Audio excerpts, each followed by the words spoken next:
Last night, almost 3 million people watched this broadcast to find out about George Soros.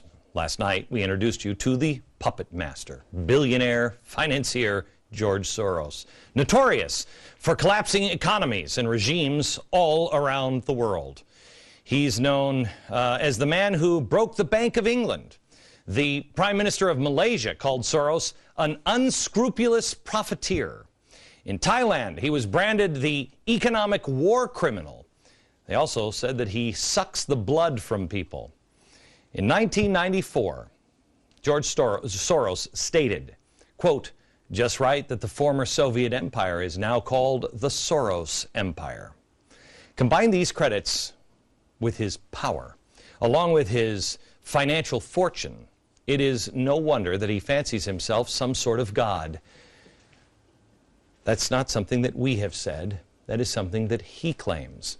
He has described himself over and over again as some sort of god, even as the conscience of the world. Yes, I did say that, and actually I stand by it.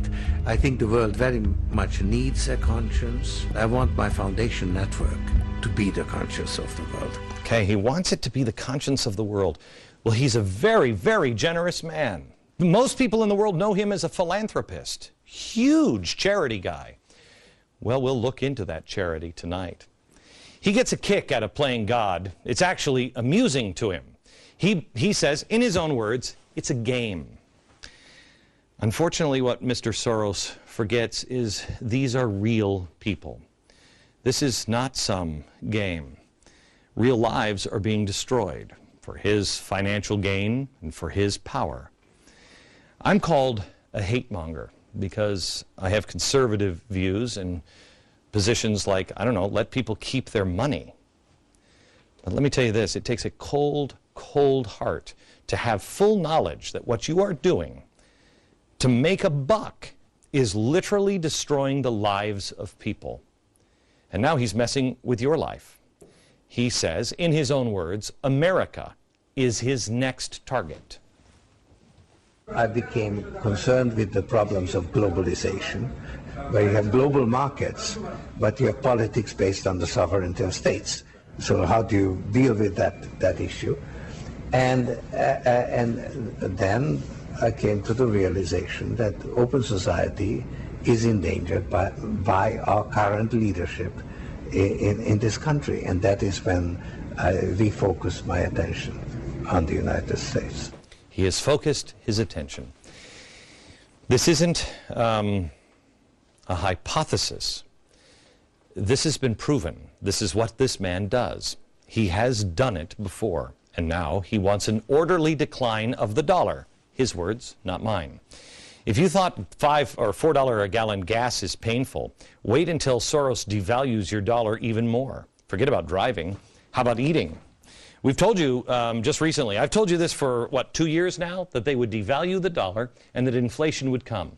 Financial Times reported it today. It's about to be added to your grocery bill, and if you're the one in the household doing the grocery shopping, you've already seen it, but oh, you ain't seen nothing yet. As they devalue our dollar, an orderly decline, you'll start to see prices like one group, inflation group, predicted that it will soon cost $11.43 for an ear of corn, 1 ear. How about going to the grocery store and seeing a price tag on a loaf of wheat bread of $23.05. This sugar, this size, 32 ounces of sugar, $62.21. For the milk, good old soy milk, I mean, who doesn't? Smooth and delicious, $24.31 for this size.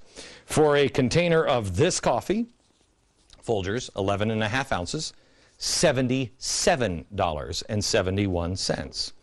For a container of orange juice, not this size, but for 64 fluid ounces, Minute Maid orange juice, they are now saying it will be $45.71. And one thing that I couldn't believe, and we called the experts and asked them, okay, please tell me that this Institute on Inflation is nuts.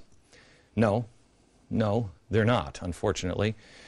I couldn't believe that one candy bar, one Hershey's milk chocolate candy bar, 1.5 ounces, Hershey's milk chocolate, $15.50. This, Mr. Soros, is not a game. At least not for the schlubs outside of your world. I don't know anybody inside the world of George Soros. Well, you've got Timothy Geithner, you have Ben Bernanke, you have most of the politicians in Washington. We're the ones who are going to risk in this game. When he manages the decline of our dollar, him and his minions in Washington, who do you think pays the price? Will it be him or will it be you? You see, he knows what's coming. And because of that, he can hedge. He knows exactly where to go. He knows where the exits are. And he's done it over and over again. He will gain profit and power, and you will lose both. He's playing God, which is fine by him, because he's an atheist. So there has to be a God who's going to fill that void. Well, he's smart enough to do it. In one transcript, he said that he was benevolent just like God. He sees the future just like God. So what does God's Bible preach? Globalization. Open society is a desirable form of social organization, both as a means to an end and as an end in itself. Okay. That's, by the way, the replacement of the republic, an open society. This is not a leap of faith. I'm stating this as fact. And as I told you last night at glennbeck.com and on theblaze.com, you will find all of these facts, all of the research. Do not take my word for it. Not one bit on this show. Do not take my word for it. Read about it yourself. Most of it comes in the form of his own words. Come on over here for a second. These are, many of these are the books that we use to prepare this show. And many of these books are written by him. This one, this one, this one. You can read about it. He's not shy about telling you. I mean, God wrote a book too. He wrote 3. Because of his own words, we know what to look for. We know the signs. We know what he's done in the past to bring down regimes. He's left a blueprint, a pattern to look for. And now that Soros is saying that he has turned his focus and set his sights on America, don't you think we should look at his past and see how he's done it before? What are the footprints? Where is he leaving fingerprints? How did he do it? 4 or 5 times before. Well, we also should look at what has he accomplished so far. How far down that line is he? Tonight, we look at the puppet master's latest work of art, America Under Siege.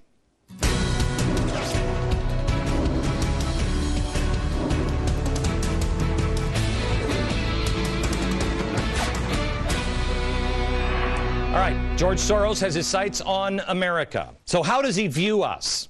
Well, it's easy. He views us like this. America is the main obstacle to a stable and just world order. The United States. His words, not mine. So not only does he want to bring America to her knees financially, he wants to reap obscene profits off us as well. Like when he made $1 billion off the collapse of the British sterling. His claim, not mine. The money that I made on this particular transaction, the estimate is about $1 billion. You were the guy they said who broke the Bank of England. Right, and did. Well, that's true. He's just a lovable old spooky dude. By the way, his people, when they met with my number 2 in a story that I told you last night, and remember, left us this threat, I mean this gift, he says that they didn't really make that much off it. So is he lying then or is he lying now? Which is it? This man causes misery in his wake. People's lives were ruined. Retirement accounts, savings, jobs, all gone. Grandma and Grandpa saved their whole life. Gone. And he just walks away.